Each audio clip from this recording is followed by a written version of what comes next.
philosophically, what's the difference between fitness and toughness? It's what's between your ears.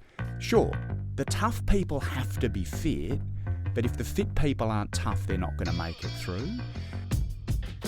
Good as Gold's the official Gold's Gym Australia podcast.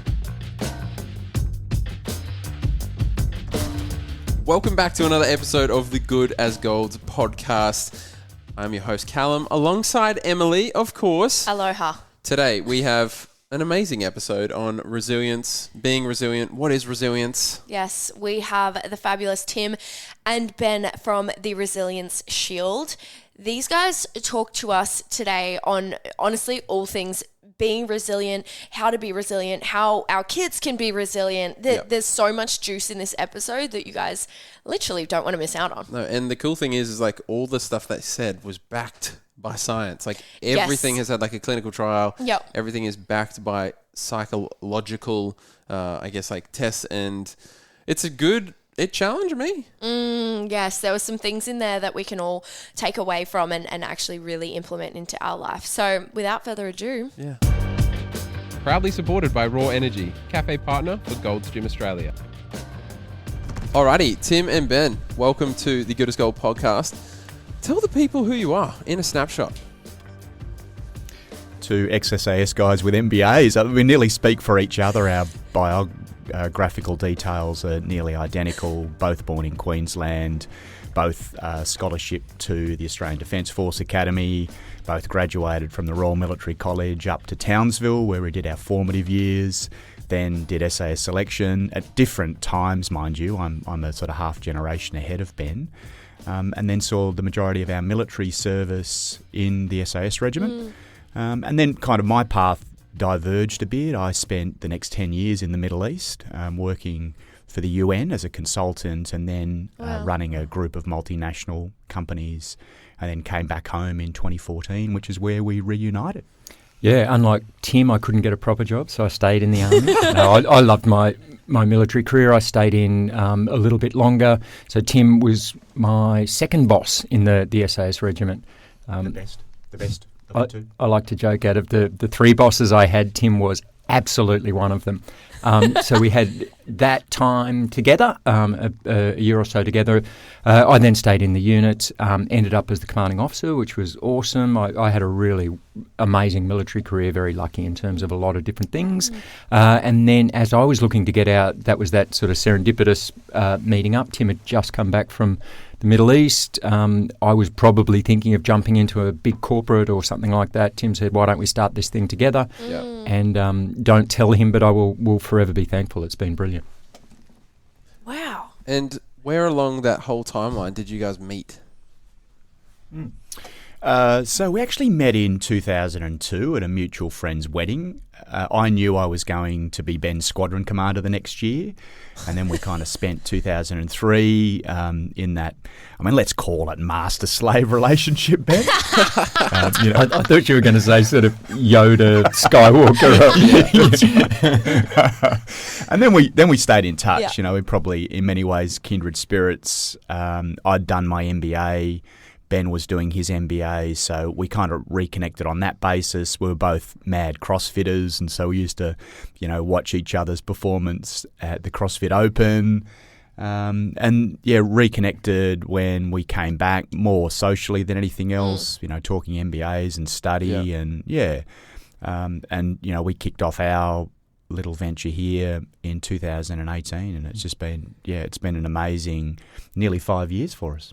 Yeah. So cool. And would you say it's 50% banter, 50% work? Yeah, how much work is getting done here, boys? What's the ratio? Well, I do think, the litmus test is, I don't ever feel that sort of dread, I've got to go to work type thing. A massive part of what I enjoy about it is the people we get to work with, and clearly, Tim and I get along, but we've had the real, joy of building this little team around us that we like working with. The work is super interesting, so we generally get more or less to choose the clients we want to work with. So, maybe 80% banter, 20% work. Okay, that's perfect. And philosophically, we believe that, the day you're not leaping out of bed to go to work's the day you should change 100%. Your profession. And we did a body of work really early on in the genesis of this company where we delivered this work to a client. They were super happy. It was about 2 p.m. We thought, hey, let's go and quickly debrief. What were the things that went well? What could be improved? We did that in a bar, and sort of Ben, looking into his pint glass, said, how can our lives get better? Yeah. And that's now coded in our manifesto, which is our version of the staff handbook. And we ask that question a lot. Yeah. Will this make our lives Yes. better? Not more money, not more staff, not So a bigger good. office, but that nearly intangible question of will it make our lives better? Oh, it's so good. And like, even just speaking to you guys already, you can just tell that you guys have such a big connection towards each other, and it's actually just so cool to see, because Cal and I work together, and it's just like having a friend right next to you, being able to do business with you and life with you. It's actually so special. Hey. It is. It's funny, and I mean, the parallels are there to a marriage, I guess, in terms of it's not all excellent, and there's bumps, but gee, I in fact, in both my marriage and the business partnership, I actively try to take that helicopter view and say, this is pretty good. If you are thinking of having a little go about something, check yourself, because to Tim's point, how is that going to make it better? And particularly, I mean, part of this, I hope we'll talk about sort of resilience and stuff. Part of that journey for me has been this sort of checking of the ego and kind of working out, what's really important and what's just pride or point scoring. And there's a few of those things, I reckon, in any relationship that you see people just ride them into the deck. They stick onto something for no real point. They're not able to sort of meet halfway and recognise how good they've got it. And that's certainly something I hope to do like I said, in both my marriage and my partnership with Tim. Yeah, I think that's so cool. And before we do get into kind of that resilience shield and speaking on that, I want to ask you guys, you guys both come from military backgrounds and family in military. What was kind of like your childhood growing up before you knew you were kind of going to get into the military? For me, I was always going to join the army. I was actually a fat kid, so I was that little fat kid that would dress up in army gear. And I'd just seen how much Dad had enjoyed it. He was a helicopter pilot, and he had these just amazing sort of stories. So he just missed out on Vietnam, which is a little different to Tim's dad, who had cert. But he'd finished flight school as Australia was sort of ceasing its involvement in Vietnam. So he hadn't deployed operationally, but he'd done these incredible sort of, mapping survey trips of Papua New Guinea and North Queensland, North Australia, and he'd sort of done a lot of work with Les Hiddens, the bush tucker man, in terms of that sort of survival stuff. And so these incredible stories of flying and just the experiential stuff that I figured you couldn't get in any other job. And so I was sort of wed on that. So I think for me it was a pretty linear path. And so my father spent 35 years in the military, so I was an army brat as well. And he was, like Ben, also the commanding officer of the SAS regiment. And so in my formative years, I was running, no shirt, no shoes around the SAS barracks. They were building this counter-terrorist capability, so all of these assaulters were practicing taking down houses in the neighbourhood that were full of terrorists. And I think that just sears into your memory. I always thought, a bit like Ben, I want to join the army. I had some wayward thoughts about being a lawyer, being a teacher, doing other things. But ultimately, that's the path that I chose. And even when I joined the army and you go out into pasture in a light infantry battalion, you need to spend 3, maybe 4 years in the system before you can apply for SAS selection. In those 3 to 4 years, I was really yearning to do selection to be part of the SAS regiment. Did you ever feel like was there ever a part of you that were like, well, like, both of your dads have grown up in that, or you've grown up in that with your fathers. Did you ever think that, did you ever feel forced to kind of get into that? Not at all. Yeah. And I mean, my brother, who also ended up in the army or as a doctor, he took a much more circuitous route. He was the person least likely to join the army as a teenager. I was the fat kid dressing up in cams. He was the little punk skateboarder with the kind of 3/4 length shorts and the spray painting the sort of the murals around town. So there was definitely no pressure. Yeah. And it was kind of funny, like any organisation, it's a generational cyclical thing. Yeah. I remember as I was getting in the army, Dad was getting out, and he was by no means bitter. He'd had a wonderful career, but he very much was, I remember him saying, this isn't the army I've joined. The sort of fun police have come in and things have changed and it's not as kind of, I guess, independent and all that sort of stuff. And I remember at the start thinking, that's crazy. This is awesome. This is such a cool environment. You're bonkers. And then, clearly as I was getting out, I was thinking, it's different to when I joined. So there is that generational thing. But no pressure from Dad either way. He'd enjoyed it and he was happy clearly for us to follow. But equally he would have been happy, I think, if we'd done anything. I was very lucky. I think Tim was as well. Very incredibly supportive parents. Yeah, and also no pressure from the one-star general. He always said, you forge your own path. The only thing I want you not to compromise are your morals and your principles, and that's really stuck with me throughout my professional life. That's strong. That's strong. I like that a lot. Okay, so you guys founded the Resilience Shield. Tell us a bit about that. What would you say is the crux of the Resilience Shield? It very much came about from our own experiences and our experiences in uniform. So we'd seen our colleagues sort of being exposed to all sorts of different stressors, including in combat, and having these really different sort of reactions. And that struck us as a bit strange. On paper, I mean, we were kind of identical humans. We kind of looked the same. We'd been selected for the same stuff. We had the same training, all that sort of thing.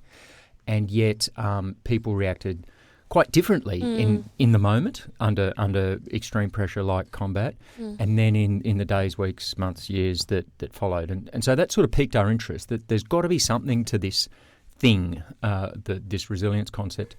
And then I think in particular, my brother, Dr. Dan Pronk, the co-author of the book and co-founder of the methodology, he had his own experiences with post-traumatic stress symptoms. He, as a doctor, had some really harrowing experiences on the battlefield, including one rotation, one tour where 3 of his mates were injured while fighting. All 3 of them, he rushed to their side and applied first aid, and none of them was he actually able to save. They essentially died in his arms. And so that obviously shook him. But the strange thing with that is it didn't manifest for a number of years. In fact, it didn't manifest until he was out of the army, living in this tropical paradise in North Queensland, in a civilian job in a hospital, earning, I think, exactly twice as much as he'd earned in the army, just welcomed his 3rd child to the world. No one was shooting him or trying to blow him up. Yeah. And yet this was when the sort of some of the symptoms started to come on. And again, this got us very interested in how this whole mechanism worked. Yeah. And importantly, how we could get proactive. Like it seemed a lot of the research and the attention on resilience was only ever sort of implemented after people were having these negative stress events. And we thought, well, why can't we, to use Marcus Aurelius, the famous Roman Stoics phrase, why can't we get active in our own rescue? Why can't we get proactive in developing some tools and mechanisms that could stop us from having that negative stress event? Yeah, what exactly would you describe resilience as? And what does it look like to you both? Yeah. This is where you start when you write a book on it. And in many ways, we were fortunate. Ben and Dan had a discussion over Eggs Benedict, I think, on what does a model look like. Yeah. Is it a 220 kilo deadlift? Is it doing yoga or having great mates or not sucking at your job? And our theory was, it's kind of all of those things. But at the outset, what do? You try and get a definition on resilience. And there were 3 schools of thought. The first academic school of thought was you need to have this thing called resilience before you enter a stress event. Well, that made no sense because we'd already seen how people in high-pressure situations performed completely different, even though they looked identical. They'd been through the same training. They followed the same doctrine and procedures. The second school of thought was, no. You get resilience from coming through a stress event. Now, in many ways, that made no sense at all. Why am I waiting for a stress event to build resilience? Yeah. And then the third school of thought was the bit from both sides. But the definition that we settled on was actually with our research partner, the University of Western Australia, Dr. Lise Noterbart, herself a psychologist. And she introduced this definition that resilience is a better than expected outcome given the adversity faced. That's brilliant. You Yeah. can have everything taken away from you, professionally, your health, your social life, your marriage, your kids. You can be confronted with the most chronic of adversity, but if you have a better than expected result, then you would define as being resilient. And so we then entered into what are the components of resilience. And this was it couldn't just be that physical fitness and the mental toughness, because we'd kind of seen people with both those things fall apart. And so we did this literature review, and we looked at our own anecdotal experiences, and we developed a model that had these 6, what we call the layers of resilience. So an innate layer, nature and nurture, genetics and epigenetics, the stuff inside us. A mind layer, all the spiritual and psychological components that help you get through. A body layer, physiological aspects, essentially sleep, diet and exercise. Social layer, social support, professional, what you get from what you do on a day-to-day basis. And then we added a layer called adaptation, the ability to transfer resilience you might have developed in one domain to the unexpected or the novel challenge. And so we figured these 6 things were probably the components of resilience, but it was really important to us that we validated this. The last thing we wanted was another sort of book. I used to be a tough guy in the army, therefore this is how you should get resilience. Yes. Because we didn't think we were tough guys, and we'd seen a lot of tough guys having resilience challenges. Yeah. And B, because we actually were interested in it for ourselves, and we wanted to have that scientific validation. And so we applied for and won a federal government research grant, which allowed us to do this research in conjunction with Lise, Dr. Lise Noterbart. And essentially we published the results last month. Yeah, in a peer-reviewed journal article. And the bottom line is that those 6 layers do each contribute independently and in a statistically significant fashion towards overall resilience. Bottom line is you need all of those things. They all contribute. And while they interrelate, you can't just pull one out and expect to have a complete sort of resilience shield in our parlance. Yeah. And, I mean, going through what I would call is like, I think when you talk about SAS, I think resilience is 100%. Like, it's a hardcore place. And how much of your life experience went into what you've built, like from your own, let's say, quote unquote resilience that you've experienced throughout life? How much did that go into, the Resilience Shield? A massive amount, but ignorantly so. It's not until we did the research did it kind of all make sense. And one little example, so SAS selection course, I know Mark Wales has spoken on a previous episode about this, largely goes for 21 days. On day 1, there's about 150 candidates. They are supremely fit, guys and girls alike, like something off the front cover of a fitness magazine. But by day 2, 3, maybe 4, all of the really fit people have withdrawn themselves. And at the conclusion of the course, the tough ones remain. And so philosophically, what's the difference between fitness and toughness?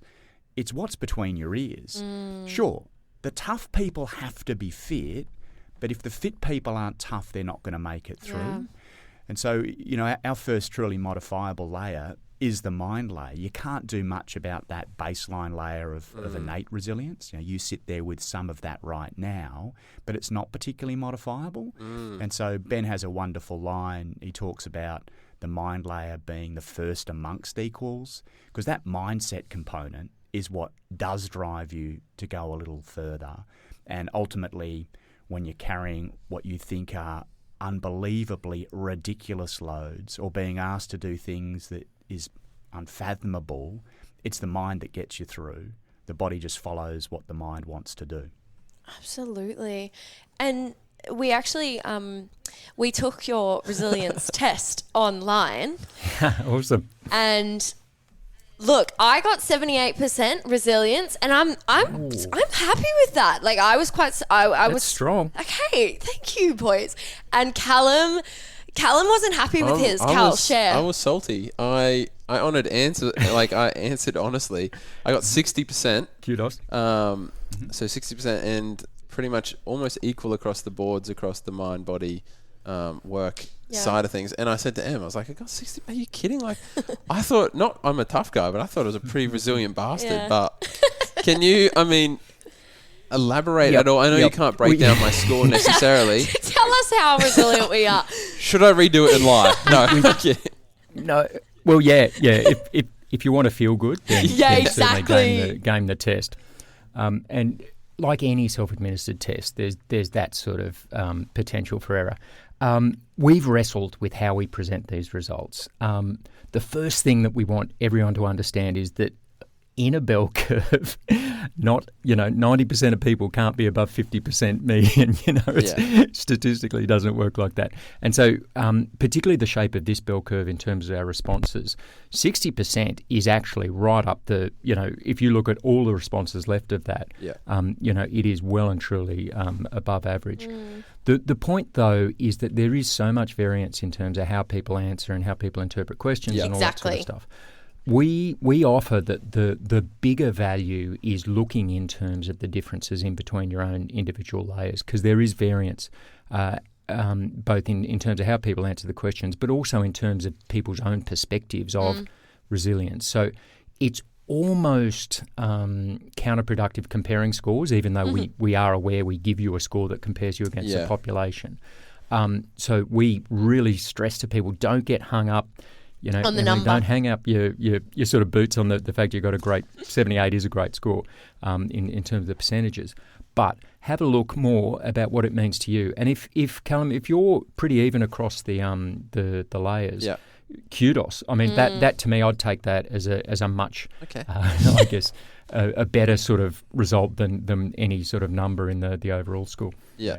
And 78% kudos to you, Emily. 60% kudos to you, Callum. Whoever got 20% kudos to you. That's not a competition. Exactly. Resilience is a lifelong individual endeavour, and your 99% can go to 48% in the space of 12 months if you have a whole heap of things taken from you. I'm just looking at your body language. Exactly. It's not a competition, but Emily is sitting there. Anyway, it's not a competition, but I won. Hands behind her head. Yeah. I actually saying, I beat you, Callum. yeah. Before, honestly, it's not the first time she's belittled me. I'm kidding. If it's any consolation, I think last time I did it, I'm about 68 or something. All right. It's comparison. Here we go. We're don't compare, but everyone, let's say our scores. It would be interesting to find the person who's at 99%. And actually, is it possible to be not possible in a sense that I'm sure it is, but if you could answer the questions in a certain way to get to just 99%? You could game it for sure. Yeah. And that's to Ben's point. The idea of the resilience survey is not to answer aspirationally. It's actually and not to answer in a way that, yesterday I had fruit and vegetables and slept well. In the aggregate, what are the behaviours, the habits that you absolutely do all of the time? And so you could game it, but it's not going to be helpful. No, it's not. The idea is to be honest. When considering resilience, where do I start? That's the whole idea. And it was Ben's brainchild, this survey, which is administered by the University of Western Australia. It's free, it's private, it's confidential. And if you want to do it, resilientshield.com, follow the link. It gives you that breakdown of your overall resilience. Definitely cool but to more see. Importantly, the score of each of your layers. So don't do things heroically to make changes. Just identify, where am I weak? Where am I vulnerable? How do I bolster that layer in doing things that are more sustainable, that aren't faddish, that aren't gimmicky? Just make a little contribution every day. And then more broadly, zoom out. Make a contribution every day to every layer. Try and sleep better, eat better, do some exercise. Try and stay connected with friends, family, colleagues. Try and work on your mindset insofar as that might be possible by kind of recoding activities. Do some meditation and mindfulness. And, in your professional layer, do things that improve that. And last but not least, our bonus layer is that adaptation layer. Find a meaningful challenge. Something that is going to take you out of your comfort zone. Perhaps select something you don't really like doing. Because the adaptation layer is what's going to allow us to do things that we never thought were possible, to confront the unknown and the unknowable, to get rid of all of the zombies when they descend upon us, armed with nothing more than what you have right now. Is that why you think having resilience is so important to everyday humans? Yeah, one of the really interesting things we did early in the piece, and in one of the early chapters, we talk about this concept of happiness. And I do think that so much of even just the tools to improve, for example, say your mind layer. So meditation was something Tim and I came to very late in the piece, something we both derived a lot of joy from. And while that sort of builds our resilience, it also builds our happiness and contentedness. Likewise, gratitude practices and being in the moment, noticing small things, enjoying this conversation and not thinking, oh shit, I've got to do X, Y, and Z afterwards. All of those are resilience building tools, but they also make your life that much better in the moment. And so I think that concept, as Tim mentioned, all those little choose your challenge, choose your struggle, achieve little incremental goals and enjoy the journey, that's to me an equal definition of resilience and happiness. And I think there's that really strong relationship between them. And the errors and failure too. I mean, people are so worried about failing. Making an error or failing. We're living in this society. I look at it with my kids. They want to be instant experts. Yeah. Yes. Well, there is no such thing as an instant expert. Anyone who's a virtuoso or a master in their field didn't sit down and become an expert in an hour. To coin the Anders Ericsson, they spent the 10,000 hours in increments of 30 minutes, 1 hour. They changed their habits, built those good routines, and were consistent. So that's kind of the key to this is what can you do consistently every day to contribute to your resilience to build you into being a better human, but importantly, make you a better father, mother, uncle, leader, friend. Do you think resilience is a term that's like just thrown around super lightly, like in both professional senses and personal senses? Like is it just a buzzword that people are... Oh, you got to be resilient. You got to be more resilient. Like I hear that all the time now, but like, what does that truly mean? And I mean... You go, if you got on. No, I was going to say, we do too, and I mean, given that's our business, we're not that upset by the fact that it's kind of a topical sort of... But I don't know whether it's thrown around lightly. I think there is definitely a lot of an increased sort of awareness of its importance. And I think, a global pandemic has sharpened people's attention to the fact that, we have got a lot of pressure in our lives and, it's always been that way, but I think we're focusing on it now. I think it's probably, I was going to say poorly defined, but it probably can mean a lot of different things to a lot of different people. Yeah, I think that's and what we did... Yeah, and what we did try and do with our definition and our model is get as holistic an approach to it as we could. And I think it just makes sense. What you're saying, it just makes sense. It's not something where it's really hard for me to understand what resilience is or how I can continue or become more resilient. It's actually although it's not easy, it is easy because it's just something that's just you boys have said it's just so perfectly. It just makes so much sense. Yeah, you can actually pull it in. And I remember when I did that question and it got to the family, the friends and family one, I was thinking, what does this have to do with resilience? And it answered it. And it was do you have a family member you can talk to? Yeah. And I couldn't actually agree with it because I don't have someone. I have a loved one for sure, but I don't have a tight connection with my family at all. And I was like, what the heck? Man, what has this got to do with me being resilient? And it is funny now that you've said those kind of foundational block points that it isn't just you got to be the biggest, toughest, baddest motherfucker, around in the room. It's this was why it was important for us to have that science underneath it, and the science does say that human connections, and whether they're family, friends, significant others, but where you can be vulnerable in front of someone and you can tell them, sort of you open your heart to them, that is important. And the one, like I said, we sort of stumbled into meditation through this. I think if you'd asked us 10 years ago, why don't you try meditating? I joked that my mind would have gone straight to sort of hippies and mung beans. And about the most anti-SAS thing I could have thought of. Yeah. But again, looking at it through the prism of the research, This is gym training for your brain. Yeah. I mean, Yeah. this allows you to make better decisions under pressure. It actually rewires your brain to overcome the amygdala response, the fight or flight type response.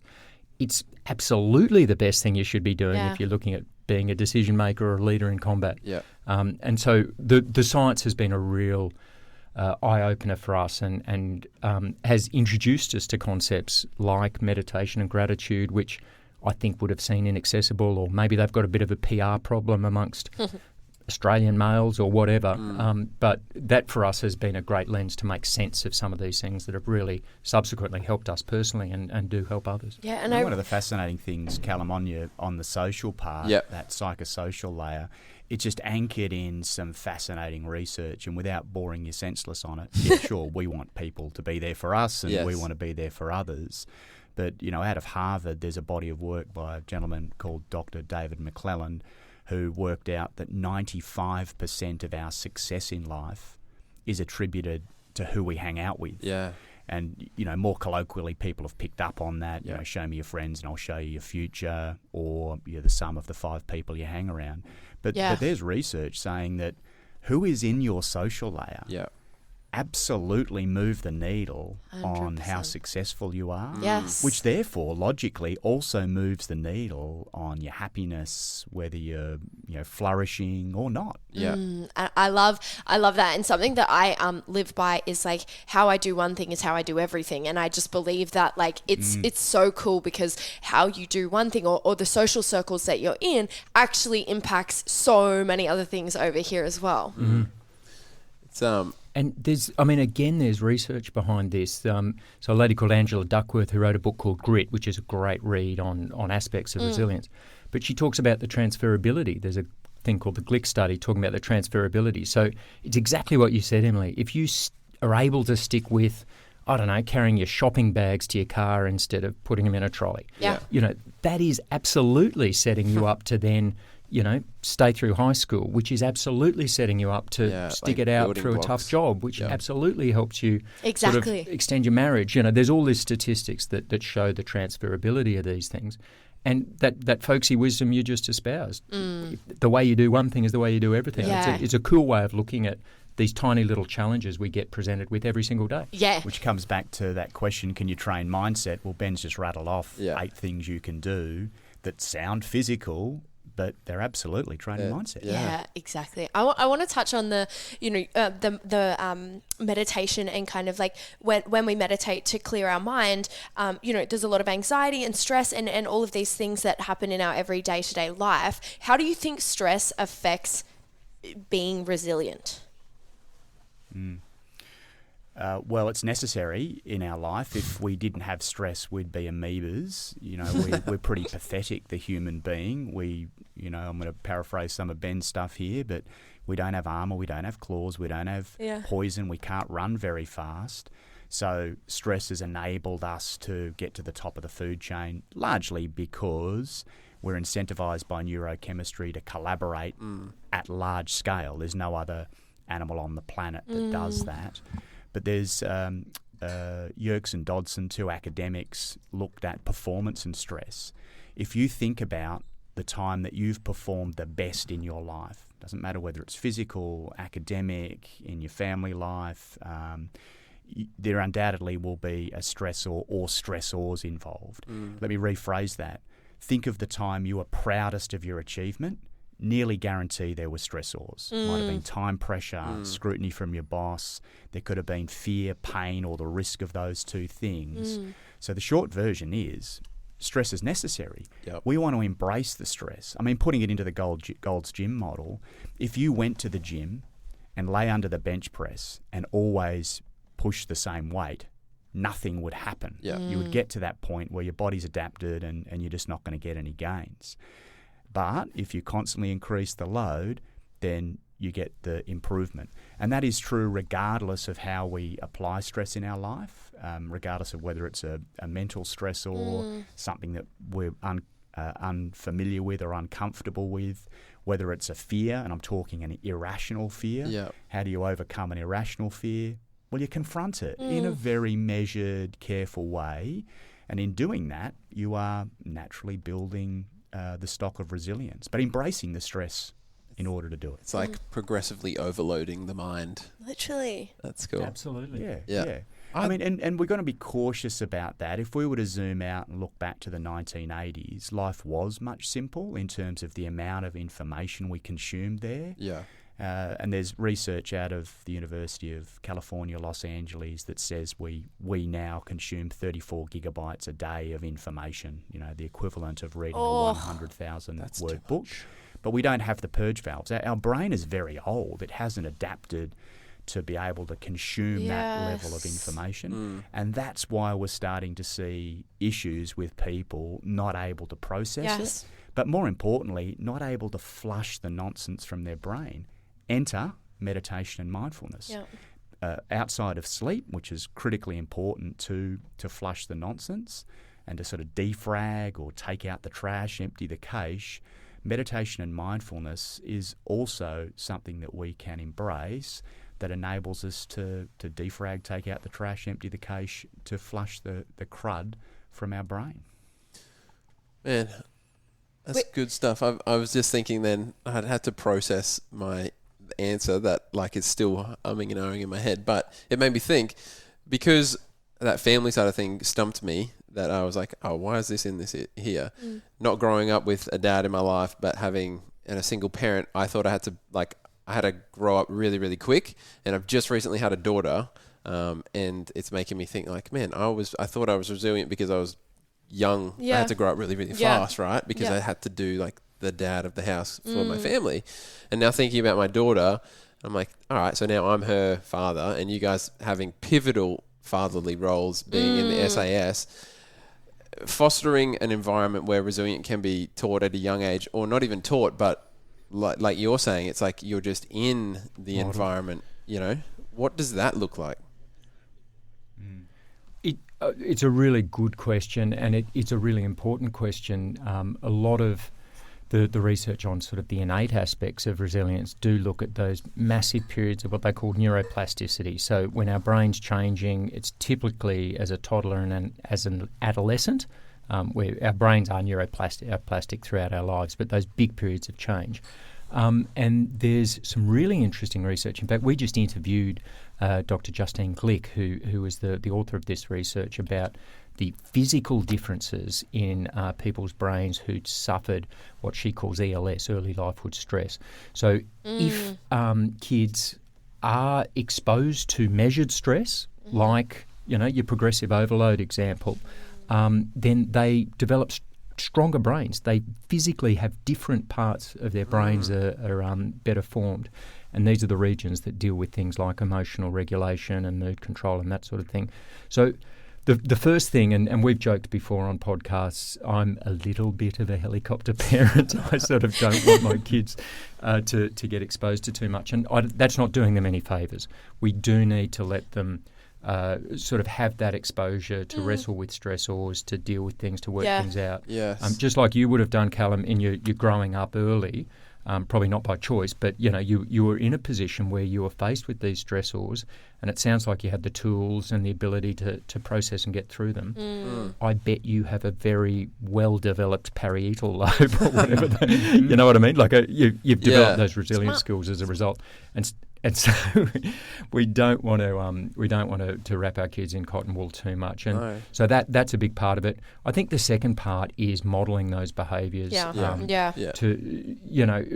Tim's kids are growing up seeing him meditate twice a day. Totally. So good. That's just a thing you do. And your parents always suck and say you're not going to go straight to that straight away. But, if they're seeing you exercise, if they're seeing you prioritise sleep, if they're seeing you, just take it easy on booze and eat semi-decently and recognise that these things are helping in that well-being, that resilience side, that white noise in the background is massive. Yes. And can you camouflage some of these resilience practices from your kids? Absolutely. Indeed, for those that are planning kids, you can start at pre-zero. I mean, just be healthy about what you do. That's going to improve your chances of conception. And, when the child's in the womb, remove your access to toxins, eat real foods, and so on and so forth. And, from that 0 to 18, there's some fascinating research about the gut microbiome, which is crucially important for our mood, for our heart rate, and a range of other things, including our immune system. Eat snails, eat dirt. That's what we want our kids to do, to be exposed to those bacterias. And then really from 18, it's about enabling them from 18 months, it's about enabling them opportunities to take controlled risks. Allow them to fall off the scooter. Allow them to play on the swing set. Don't shelter them from that. And then as they sort of crest into the primary years or nearly pre-primary, you're not going to teach a child to meditate, but you can certainly teach them colouring in. Colouring in is a meditation activity, as is reading a story out loud, as is singing a song together. Those kids aren't thinking about anything else when they're doing that. Introducing Lego, same principle. And then the older they get, into the primary school years, the more we can incorporate breathing practices. Yeah. Understanding that you can regulate your emotion. When you do feel angry, you'll do irrational things, but being able to center yourself using really basic techniques will improve the way that you're seen as a human being. And then as we crest into senior years, we can start to incorporate the more human tactics and techniques that will contribute to resilience, including playing team sport, including the social interactions, including measured amounts of social media, where the social media contributes to you as a human. Full disclosure, there's not much evidence, if any. I look to Ben to interrupt if I'm not right, that social media contributes to resilience. But it's certainly a fantastic on-ramp to find like-minded people. To work out, well, what's the organisation I'd love to volunteer with? I've moved new city, where's my like-minded gym mates or walking group or running group or macrame organisation? So all super, super valuable. But you can parent resilient kids. And the other part is the genetics bit. We know that resilience is coded inside DNA. You can be predisposed to things like depression and anxiety, and it relates to how their parents came through life. So, we can get ahead of that. We can certainly get ahead of, our kids and their kids by incorporating those good practices in our life. To Ben's point, be the great resilience role model in the house. Yeah, I love that. Or down the sporting club, or when you're coaching your team, or in the gym. I love that so much. Yeah. If you guys could tell the world one thing, what would it be? I think the ego thing is a big one. Get over yourself a little bit. And I'm speaking a lot from my own personal experience. Yeah. It's funny how much I guess poison we bring into our own lives by getting hung up on ourselves. And I think this is, again, where things like mindfulness practices can help come in if you're able to get that perspective and just calm yourself a bit through those sort of things. I reckon that would go a long way to removing a lot of the angst I see on a day-to-day basis around me. And we embrace a poem by James Elroy Flecker called The Golden Road to Samarkand, and in that poem a pilgrim talks about going always a little further. That's a great mantra for life. It doesn't matter whether it's in your social life, your professional life, what you do physically on a day-to-day basis, but just go always a little further. It's a bit like embracing that stress. You have options. They confront you multiple times every day. You've got the escalator or the stairs. Yes. You've got the donut, you've got the apple. Going always a little further is just changing those little things that ultimately will improve you as a human. Damn. I like that. They know what they're talking about. I like that. So with the Resilience Shield and your book as well, where the projection of that, what do you want it to see to happen? At a little micro level, we've been just blown away by the sort of feedback we've gotten and the interactions that this has led to. We were, 6 weeks ago, we were in the UK presenting to a large corporate on Canary Wharf, and then the sort of next day or 2 days later up in a sort of county area of just out of Dublin in Ireland, presenting to a group, a fitness-based group. And that for us has just been amazing that sort of this little sort of concept that we came up with could have extended to the point where these people invite us over to present. So those connections, I think, are what we're hoping to continue to progress. We love the idea that there is so much discussion on resilience. Yeah. And we love the idea that there's so much good stuff out there. I mean, you look at the work Hugh Van Cuylenberg's doing in the Resilience Project, talking about these wonderful concepts of gratitude, empathy and mindfulness. We are very much looking at this. Clearly it's a business and clearly we're sort of doing stuff behind it from a commercial sense, but it is awesome that there's some awareness getting around and that people are starting to embrace some of these concepts. And for us, whichever vector makes more sense, if it's going to get someone thinking about, I don't know, meditation or gratitude or eating a bit better or exercising a bit, whatever it is, then, we're all for it. So we, like I said, are delighted that it has started to resonate, that we're getting some really good feedback and interaction, and that we're starting to help people, and we want to continue to progress that. I love that, and especially like we have spoken to someone you spoke at one of the conference at a conference, and like she was she almost was in awe. speechless. She was like what they unlocked for me was like almost unbelievable, and we're like touching it, and she's like, I can't. We'll have to sit down because and as well, like I think in a workplace, like we both work for ourselves, but in a workplace, like having, it's not just like, just do your job, go home. Yeah. If your company is investing in you and understanding that each individual person, like you said, has these little vectors that they sit along and they can connect with, then it's like, then that person's strong.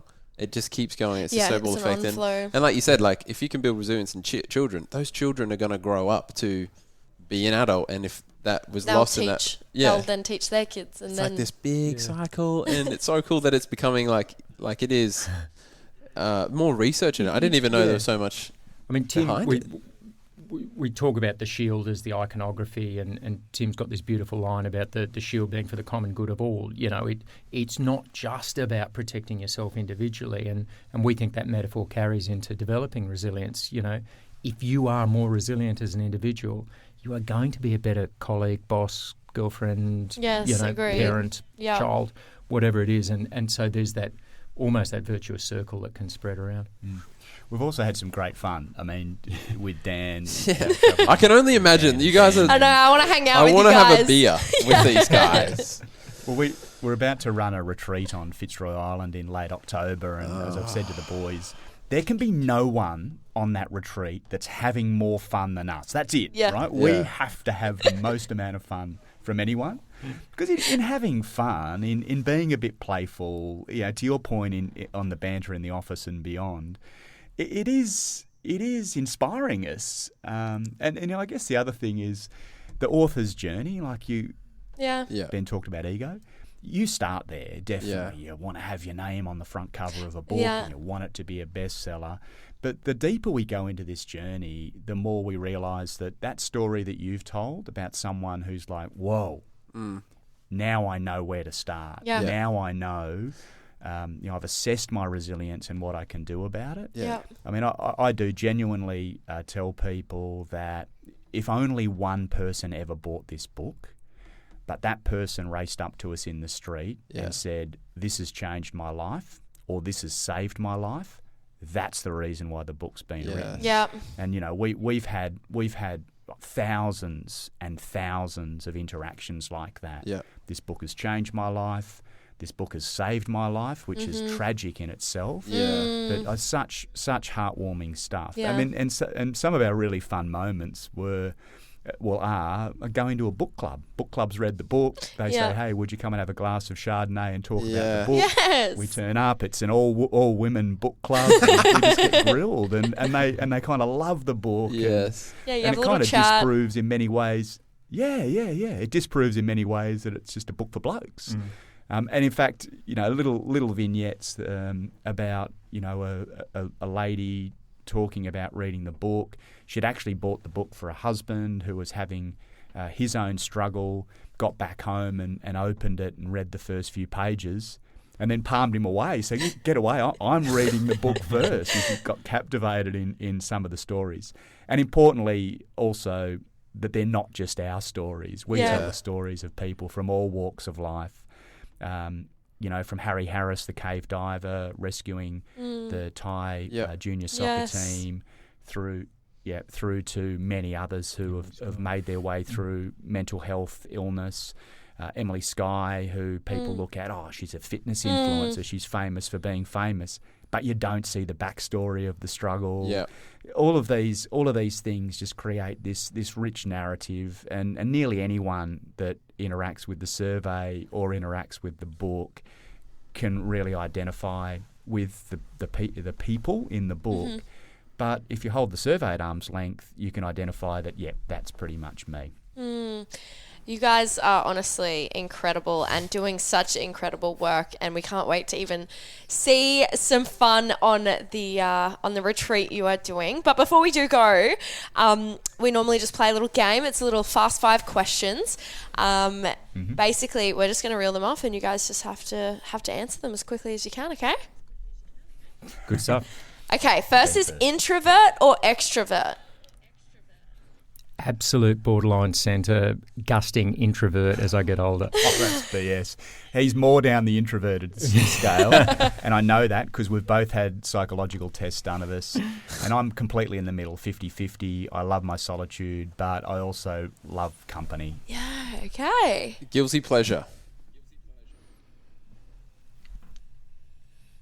It would be probably 90s pop, and particularly boy bands and sort of...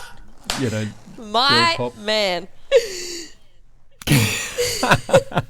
And what's yours, Tim? In fact, there's a funny story. I was once in a gym, a deployed gym. So it's a real, imagine a rustic, tough guy, sort of SAS, Special Forces gym in the middle of Timor. And, so people shirts off, lifting, big dudes with tats, this sort of scene. And there was no music, and I plugged my iPod in and put my playlist on, forgetting that guilty pleasure that I just mentioned. And the first tune's like, Bulls on Parade, Rage or whatever. It's scene appropriate. And then on comes Baby One More Time or something like that. And of course, everyone had seen me plug the thing in. I've got nowhere to go. And so wasn't me. I just had to own it. And I got some very interesting looks. My guilty pleasure, and we don't advocate this in the Resilient Shield, but we have an office in our bar, and I love having a drink with our crew. Cracking a beer, and at the end of a day, just having a chat. That's probably one of my guilty pleasures. I love that. I love that.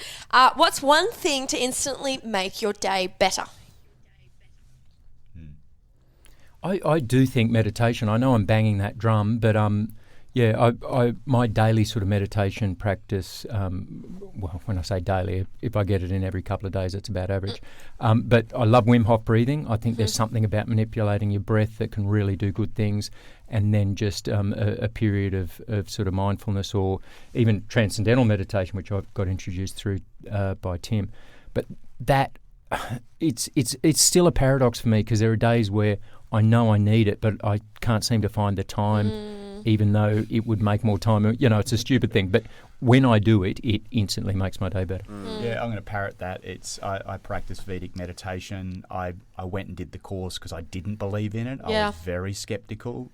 And then I asked myself the question, well, what are you afraid of? Go and be involved in it. But that absolutely makes every day better for me. It makes my life better. I've got more focus, more clarity. I can pay attention. I remember things. My working memory's far improved. Ben might doubt that. And I think my interactions with those people that I care for and love are much richer.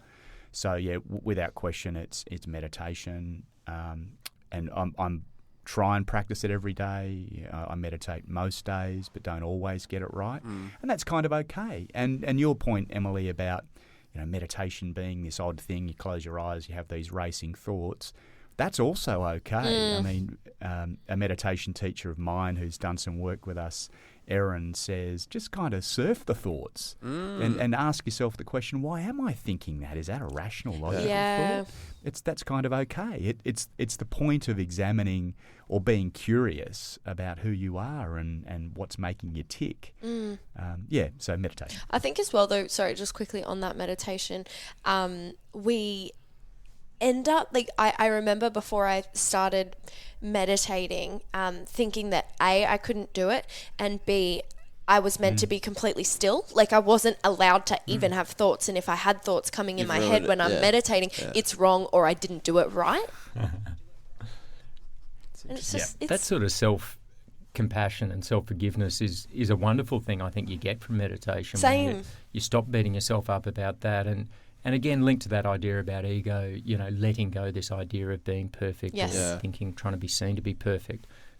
They're all intertwined practices. If you're in my head this morning, Emily, you would just see just the most irrational, illogical thoughts. And I'm not an experienced meditator. I still have to work through. Yeah. But I'm trying to focus on transcending, to think about nothing. And then in pops that, don't forget a mask because you're going to have to catch public transport to see a client today. You've got to pack a mask. Yep. I'm like, okay, acknowledge the thought. Yes. Oh, also, you've got to get that email across to the accountant before 9. Okay, right, acknowledge the thought. It's just this constant struggle. Yeah. But in many ways, I mean, now that I say it out loud, it's logical. Yeah. Our brain's trying to keep us safe. Exactly. So therefore, in many ways, it's very defendable, those thoughts. But there are many that aren't, So, yeah, it's good fun just surfing the thoughts. I like that, surfing the thoughts. Well, we've had the absolute pleasure of chatting to you. Where can people find your book, get onto the Resilient Shield, follow you, listen to you, plug yourself away? Yep. The Resilient Shield is available in all good bookshops and probably some of the crap ones too. You can find out more about us at resilientshield.com. In that same location, you can also take our resilience survey. As I mentioned, it's free, it's private, it's confidential, and it's administered in conjunction with the University of Western Australia. We've got a shop at the website. You can buy author-signed copies of the book there. We'll inscribe them if you wanted to give them as a gift. We've got our own resilience journal, which is all about encoding good habits and a variety of other things, including information on our resilience retreat on Fitzroy Island, 27 to 30 October, where we're trying to make people the best versions of them that we possibly can, but also ensuring the transferability of a lot of the techniques into what they do as a parent, as a friend, and as a work colleague. And socials. We actually have a social media presence, thanks to Tim. Yeah, so at Resilient Shield, pretty much on all of the socials exactly the same, at Resilient Shield on Instagram, on Facebook. I look at Ben, he'll cringe. Also on TikTok. Yes. Beautiful. That's what you need to be doing. Not prominent. It is. And on LinkedIn, so we push some reasonable content and some tactics and techniques on those platforms, try and keep them in really simplified form. Yeah. But if you're viewing those things, you can absolutely know that it's grounded in research. So we give you the tactic. You don't need to know the backstory. We've done all the heavy lifting on reading the literature. Just employ these little things in your life. Tim and Ben, we have had the absolute pleasure of having you on this episode today. Thank you so much, and have a great day. Yeah, have the best day. Appreciate you both. Thanks. No, I love it. Thanks, guys. Really appreciate it. Well, pick my jaw up off the floor. That was... How are you feeling? I'm feeling good. I feel like I honestly need to lie down and just think about some stuff because it kind of got to me. Interesting. So it actually really, there was a lot of things I still thought away. I was not like I thought I was like this big, strong, tough guy, because it's not about what you look like that you're resilient, but I still thought I was like, shit, I've been through a bit. And people, I think a lot of people have told me that I've been through a lot. Yes. And so they think, then I'm like, yeah, I've been through, not like I'm a victim mentality at all, but you know what I mean? No, like, I actually damn, it must do. have been hard for you, been through a lot. And I was like, yeah. So I did the test, the survey on the Resilience Shield, got 60%, thought it'd be higher. Found out it was actually not a bad score. Exactly. So. And also, it's funny, isn't it? Because, when we get validated, no, that wasn't a bad score. We're like, I can breathe again. Yeah, so whereas, it kind of, the boys said, it really didn't matter what your score was. If your score was 20%, it's nothing to get down on and about yourself. It's just okay, what, if you look at my life, what does that look like? Where am I implementing strategies X, Y, Z? and it's like, oh, okay, I just need to implement here or in integrate little tiny here. pockets. I like that. They've got like these little 6 vectors that you can fine tune, and just increase those little parts Totally. of resilience. So, If you could take one thing away from this episode, what would it be? man, their description of resilience, I thought resilience was purely just overcoming Like adversity, grit. but the way they described it was an outcome better than what you thought it would be, which is so cool. Like if you're going through a hard time, it's an outcome that you thought, you're like, I don't think I can do this, and then you do it. You're like, ah. And how many times have we said that? We're like, I don't think this is going to happen. Yeah. And it happens. Yeah. And it's like that little voice inside. But each time, it is like that little bit of grit that you add to yourself. You're like, no, Yeah, you I become can do more this. A little bit of resilient. self-belief. Yeah, you ultimately, it's a cycle. It's a cycle. Well, we hope you guys enjoyed that episode. You know where to find us. Like, subscribe, rate, give us a review if you like our annoying voices. 5 shiny stars. Ding, ding, ding, ding, ding. That's me lining up 5 stars. Have the best day, night, whatever you are, wherever you are, whenever you are listening. Enjoy. Mwah. Good as gold. Gooder as golder.